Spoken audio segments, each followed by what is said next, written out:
ওদেরকে নিয়ে বেরোবি, সেও তো অনেক দুশ্চিন্তা। মেয়েকে এখানে রাখা যাবে না, ভয় পেয়ে গেছে মেয়েটা।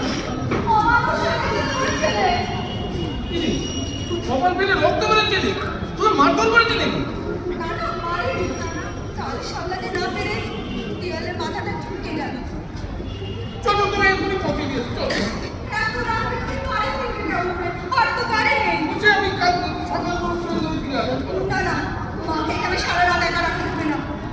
কোনো হুঁশ নেই, বল খেলতে চাপার হয়ে গেছে। আমি একাই চলে যাবো। তারপরে চলে যেতাম, একটা জায়গা অবস্থা আছে, কিন্তু ইচ্ছে থাকলে সেখানে যাও না, গিয়ে চলে এইসব কাজে ভালো লাগে না। বাস্তব তো ভালো লাগে না।